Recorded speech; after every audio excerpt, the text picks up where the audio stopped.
Do you know which Chief Justice this is? I'll bet you don't. This is our 16th Chief Justice, William Rehnquist, who is remembered as one of the most successful Chief Justices of the Supreme Court. Rehnquist was born in Milwaukee, Wisconsin in 1924.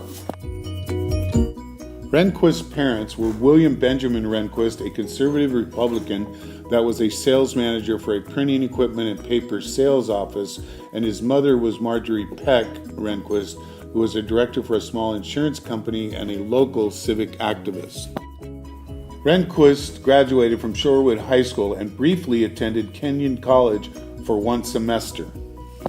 He then joined the U.S. Army Air Forces during World War II, where he never saw any combat, but was stationed in North Africa as a weather observer. After the war, Rehnquist attended Stanford University, where he received a Bachelor of Arts and a Master of Arts in Political Science. Rehnquist then attended Harvard University, where he received another Master of Arts in Government.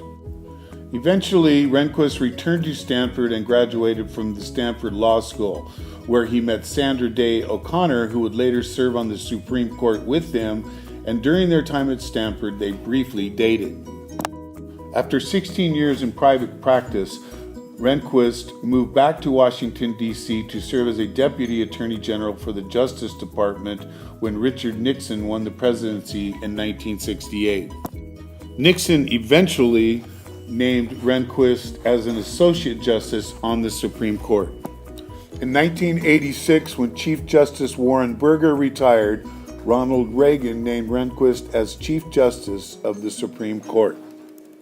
Rehnquist, as a controversial conservative justice, ruled on several landmark cases, including Texas v. Johnson, Kelo v. City of New London, and Roe v. Wade, where he wrote a dissenting opinion on the majority decision to make abortion legal. Rehnquist, as a conservative justice, was often referred to as the Lone Ranger because of his tendency to be on the opposite side of the majority decisions in the Supreme Court. After 33 years in service in the Supreme Court, Rehnquist was diagnosed with thyroid cancer but refused to retire and remained Chief Justice until his death in September 2005. Now I'm going to discuss the Miranda v. Arizona court case in 1966, but here's a little background. Ernesto Miranda was born on March 9, 1941 in Mesa, Arizona. Ernesto Miranda aged 25 during this case, as well as the Supreme Court and Chief Justice Earl Warren. This case, as well as his arrest, all happened in 1963 in Phoenix, Arizona. The impact it had on society was that during this time, police took advantage of their power and did not follow through with the Constitution, leaving many cases like this during this time never brought to justice. The case originated from Phoenix, Arizona.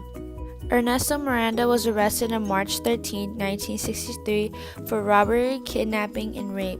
Miranda was asked to go in a lineup while the rape victim gave a description that clearly identified him. Police then took him in for a 2-hour interrogation without explaining his rights. Ernesto then confessed to the crimes and was sentenced to 20 to 30 years in prison.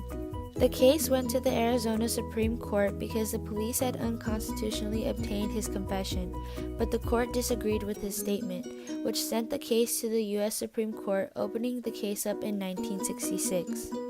The Supreme Court, in a 5-4 decision by Chief Justice Earl Warren, were in favor of Miranda. The prosecution could not use his confession as evidence because the police failed to tell him his rights, which this case then created the Miranda rights. Ernesto Miranda was stabbed and died on January 31, 1976 in Phoenix, Arizona.